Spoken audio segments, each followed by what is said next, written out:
तो प्रणाम। आज नव वर्ष के शुभ आगमन पर मेरा मानना है कि कुछ ऐसा कर पाऊँ जो मेरे और किसी के भी जीवन में कुछ आनंद दे पाए। और दूसरी बात, मेरा मानना है कि मानव जन्म अच्छा काम और प्रभु का नाम, इन दोनों के लिए हुआ है। बाकी सब काम तो हम हर जन्म में कर लेते हैं, और प्रभु के नाम के लिए शिव से अच्छा कोई साधन मेरी समझ से बाहर है। और इसीलिए मैंने सोचा, एक कोशिश की कि शिव पुराण, जो कि एक प्रमुख तथा सुप्रसिद्ध पुराण है, जिसमें परमात्मा, परब्रह्म, परमेश्वर शिव के स्वरूप का तात्विक विवेचन, रहस्य, महिमा एवं उपासना का विस्तृत वर्णन है। तो आज से मैं एक अध्याय रोज़ कोशिश करूँगी कि आपकी सेवा में दे सकूं। तो आइए शुरू करते हैं परमपिता परमेश्वर शिव जी के स्वरूप के चिंतन के और महाशिव पुराण महात्म्य के प्रथम अध्याय से। भवाब्धि मग्नम दीनम माम समुद्र भवार्णवात् कर्माग्राहत गृहीतांगम दासो अहम त्वम शंकरम। शौनक जी के साधन विषयक प्रश्न करने पर सूत जी का उन्हें शिव पुराण की उत्कृष्ट महिमा सुनाना। श्री शौनक जी ने पूछा, महाज्ञानी सूत जी, आप संपूर्ण सिद्धांतों के ज्ञाता हैं। प्रभु, मुझसे पुराणों की कथाओं के सार तत्व का विशेष रूप से वर्णन कीजिए। ज्ञान और वैराग्य सहित भक्ति से प्राप्त होने वाले विवेक की वृद्धि कैसे होती है, तथा साधु पुरुष किस प्रकार अपने काम, क्रोध आदि मानसिक विकारों का निवारण करते हैं। इस घोर कलिकाल में जीव प्रायः आसुर स्वभाव के हो गए हैं। उस जीव समुदाय को शुद्ध दैवी संपत्ति से युक्त बनाने के लिए सर्वश्रेष्ठ उपाय क्या है? आप इस समय मुझे ऐसा कोई शाश्वत साधन बताइए जो कल्याणकारी वस्तुओं में भी सबसे उत्कृष्ट एवं परम मंगलकारी हो, तथा पवित्र करने वाले उपायों में भी सर्वोत्तम पवित्र कारक उपाय हो।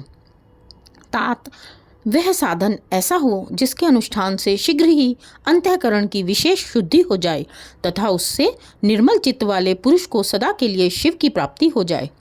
श्री सूत जी ने कहा, मुनि श्रेष्ठ शौनक, तुम धन्य हो, क्योंकि तुम्हारे हृदय में पुराण कथा सुनने का विशेष प्रेम एवं लालसा है। इसलिए मैं शुद्ध बुद्धि से विचार कर तुमसे परम उत्तम शास्त्र का वर्णन करता हूँ। वत्स, वह संपूर्ण शास्त्रों के सिद्धांत से संपन्न, भक्ति आदि को बढ़ाने वाला तथा भगवान शिव को संतुष्ट करने वाला है। कानों के लिए रसायन, अमृत स्वरूप तथा दिव्य है। तुम उसे श्रवण करो।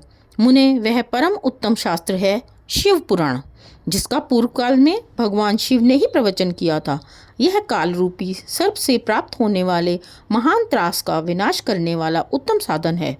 गुरुदेव व्यास ने सनत कुमार मुनि का उपदेश पाकर बड़े आदर से संक्षेप में ही इस पुराण का प्रतिपादन किया है।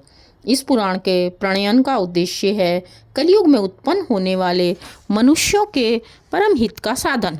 यह शिव पुराण परम उत्तम शास्त्र है। इसे भूतल पर भगवान शिव का वांग्मय स्वरूप समझना चाहिए और सब प्रकार से इसका सेवन करना चाहिए।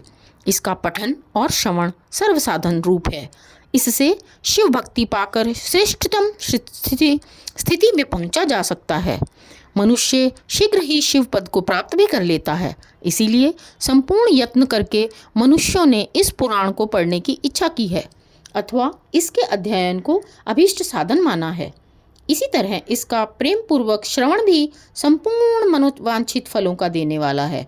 भगवान शिव के इस पुराण को सुनने से मनुष्य सब पापों से मुक्त हो जाता है, तथा इस जीवन में बड़े बड़े उत्कृष्ट भोगों का उपभोग करके अंत में शिवलोक को ही प्राप्त कर लेता है। यह शिव पुराण नामक ग्रंथ 24,000 श्लोकों से युक्त है। इसकी 7 संहिताएं हैं। मनुष्य को चाहिए कि वह भक्ति, ज्ञान और वैराग्य से संपन्न हो बड़े आदर से इसका श्रवण करे। 7 संहिताओं से युक्त यह दिव्य शिव पुराण परब्रह्म परमात्मा के समान विराजमान है और सबसे उत्कृष्ट गति प्रदान कराने वाला है। जो निरंतर अनुसंधान पूर्वक इस शिव पुराण को बाँचता है अथवा नित्य प्रेम पूर्वक इसका पाठ मात्र करता है वह पुण्यात्मा है, इसमें संशय नहीं है। जो उत्तम बुद्धि वाला पुरुष अनंत काल में भक्ति पूर्वक इस पुराण को सुनता है, उस पर अत्यंत प्रसन्न हुए भगवान महेश्वर उसे अपना पद यानी अपना धाम प्रदान करते हैं। जो प्रतिदिन आदरपूर्वक इस शिव पुराण का पूजन करता है, वह इस संसार में संपूर्ण भोगों को भोग कर अंत में भगवान शिव के पद को प्राप्त कर लेता है। जो प्रतिदिन आलस्य रहित हो रेशमी वस्त्र आदि के वेष्टन से इस शिव पुराण का सत्कार करता है, वह सदा सुखी होता है। यह शिव पुराण निर्मल तथा भगवान शिव का सर्वस्व है। जो इहलोक और परलोक में भी सुख चाहता हो, उसे आदर के साथ प्रयत्न पूर्वक इसका सेवन करना चाहिए।